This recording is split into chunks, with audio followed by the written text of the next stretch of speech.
ভালো করে কি করবো আমি, আর কিছু না। আমার ছেলে 10 লক্ষ টাকা লোন করে এই জমিতে, 10 লক্ষ টাকা লোন করে বিল্ডিং টা নয়। আমার এই লোনের বেকু দিয়ে অত্যাচার করে 2টা তালা ছিল ড্রাইভারের, বেকুর ড্রাইভারের খাতা বালিশ পুইরা তার অত্যাচার করে ব্যাটারি সব পুইরা সরকার করে আমার এই ক্ষতি করছে।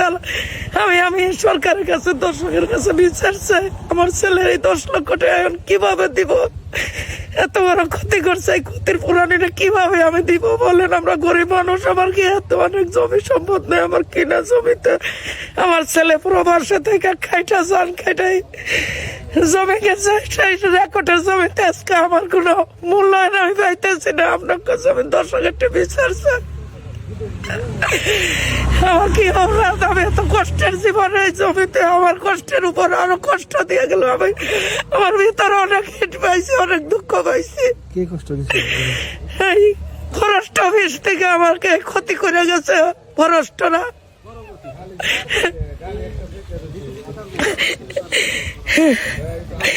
এখন আমার ছেলে 10 লক্ষ টাকা লোন করছে, এই লোনটা তো আমার দিতেই হবে। মাফ নাই, আমার লোনটা দিতেই হবে। আমি কোথায় থেকে এই ক্ষতি পুরানিটা দিব? এই প্রশাসনে আমার এই ক্ষতিটা করে গেছে, এতগুলা ক্ষতি। আমার নিজের রেকর্ডের জমি আমি কিনছি, আমার কোনো খাস ক্ষতি না। রেকর্ডের জমিতে এইরকম হয়রানো আমার করছে। আপনাকে দর্শকের কাছে আমি বিচার চাই। আমার মনের ভিতর অনেক কষ্ট দিছে, আমি বলতে পারি না কি কষ্ট পাইছি। এখন আপনারা আমাকে 10 জনের কাছে বিচার চাইলাম, আমার যে নিজ কাগজপাতি দিকে বিচার, সেটাই আমার আপনারা করে দিবেন। এইটাই আমার আবেদন। আর কিছু কি বলবো আমি? আমার বড় অনেক কষ্ট পাইছে, আমি কি বলবো? বলার মতো কিছু ভাষা নেই আমার। কাজ চলে, তুমি তো বুঝোই দেশের অন্য অবস্থা, আমরা তো কিছু চাইতে পারি না। তুমি আমাদের কিছু টাকা পয়সা দাও। পরে বললাম, স্যার আমি টাকা পয়সা দিতাম, আজকে যদি আমি সরকারি জায়গায় কাজ করতাম তাহলে আমি সরকারের ট্যাক্স দিয়ে কাজ করতাম। এটা আমার নিজস্ব জমি, আমি সরকারে কেন ট্যাক্স দিব? এটা বলার পরে বললো যে তুমি 2-2.5 লক্ষ টাকা আমার দাও, এখানে তুমি নিশ্চিন্তে কাজ করে কাজে। এটা হলো শাহজালাল, আমাদের বাস্তব যে ভিট রেঞ্জ অফিস। এটা বলো। আর টাঙ্গাইল থেকে যে স্পেশাল ফোর্স আসছিল, তারা ওই জুড়ে দাঁড়িয়ে তাদের সাথে ডিল করলো যে কেমনি কি করা যায়, মানে তাদের মানে অনুপাতে সে আমার কাছে এই টাকাটি চাইলো। পরে আমি এর বললাম যে না, আমি এগুলো টাকা পয়সা দিতে পারবো না। এগুলো আমাদের যে ভাই আছে বিল্লাল ভাই, তারে ফোন দিলাম, আমার এলাকাবাসী অনেককে জানাইলাম। পরে বললো ঠিক আছে, আমি তো রাত্রিবেলায় শীতের দিন আসতে পারবো না, সকালবেলায় আমরা আসবো, এটা দেখবো অফিসে যে। পরে জানাইলাম চেয়ারম্যান। অত্যাচার নির্যাতন আমরা সহ্য করতেছি ফরেস্ট ডিপার্টমেন্টের। এই জায়গাটা কালকে হয়তো বেকু আসছে, আসার পরে এখানে একটা বিল্ডিং হবে, হওয়ার পরে এখানে আমাদের খাজনা খারিজ টাকা আমাদের অল কাগজ কমপ্লিট থাকা সত্ত্বেও আমাদের এখানে রাত্রে বেকু লাগানো হয়েছে। রাত্রে বাধা দিছে, আমি শুনছি। আমি সকালবেলায় আসছিলাম, আমি দেখলাম।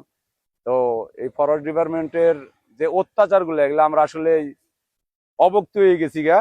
এখানে আজকের যে ঘটনাগুলো হচ্ছে, তারা রাত্রে নাকি আসছিল, আসার পরে কাগজপাতি দেখতে বলছে। তাদের শুনলাম যে তারা কাগজপাতি দেখবে না, না দেখাতে তারা এরকম অত্যাচার গুলা করে আমাদের এত বড় হয়রানি করতেছে। এই পরিস্থিতি এখন আমরা এটার সঠিক আপনাদের মাধ্যমে এলাকাবাসীর কাছে, এই ফরেস্ট ডিপার্টমেন্টের নির্যাতনে পাঁচতলী ইউনিয়নটা অতিষ্ঠ হয়ে গেছে। প্রত্যেকটা মানুষ এত খারাপ অবস্থায় চলে। প্রত্যেকটা বাড়ির থেকে আপনারা যাচাই করে দেখতে পারেন, আপনারা প্রত্যেকটা বাড়ি বাড়ি গিয়ে যাচাই করে দেখতে পারেন যে এমন কোনো মানুষ নাই যে এই ফরেস্ট ডিপার্টমেন্টের যন্ত্রণা উপভোগ না করছে। তারা অতিষ্ঠ করে ফেলছে, রেকর্ড সম্পত্তির মধ্যে তারা অতিষ্ঠ করে ফেলে। আমি যতটুকু জানতে পারলাম, এই বিল্ডিং এর মালিকরে আলাদা ডাইকা নিয়ে তার কাছে 2-2.5 লাখ টাকা দাবি করছে। টাকা দিলে আর কোনো সমস্যা হইতো না, টাকা দেয় নাই বিদায় আজকে এই পরিণতি, আজকে এই সমস্যাগুলো হইতেছে। আমরা এর অতিষ্ঠে আমরা আসলে খুব একটা কষ্টে আছি। তারা যে আমাদের ভোগান্তিটা ভোগাইতেছে, আসলে এটা বইলে আর শেষ করা যাবে না। তো এর আমরা তীব্র প্রতিবাদ এবং নিন্দা জানাচ্ছি। কায়রা বেতিলের আমরা বন বিভাগের আওতায় খুব অত্যাচার আছি, এবং কি রেকর্ডে থাকা অবস্থায়ও আমাদের এই জায়গা জমিন আমরা ঘর বাড়ি করতে পারি না। তার জন্য আমরা তীব্র আমাদের প্রত্যেকটা ঘরে ঘরে একটা টিউবওয়েলও যদি গাড়তে যায়, তাহলে ফরেস্ট ওই বাড়িতে চলে যায়। একটা টয়লেট যদি দিতে চায়, তাহলে ওই বাড়িতে ফরেস্ট চলে যায়। যাওয়ার পর তার ইচ্ছা মতো টাকা দিলে হয়তো বা ওখানে একটা কিছু করতে পারে, আর যদি ইচ্ছা মতো টাকা না দেয় তাহলে একটা কেস করে বসে। একটা কেস করলে পরে ওই কেসে 20 বছর 25 বছর 30 বছর পর্যন্ত ওই মামলাটা প্রতি ওই ব্যক্তির ভুক্তভোগী মানে কোর্ট নাড়াচাড়া করতে হয়, কোর্টে যাতায়াত করতে হয়, ওই ব্যক্তির খুব কষ্ট হয়। তো আজকে আমরা এমন একটা জায়গাতে দাঁড়াইছি যে গায়রা বাতিলের ভিতরে কোনো রেকর্ডের ভিতরে যদি কোনো বাড়িঘর করতে যায় তাদের ওই চাঁদা দিতে হয়।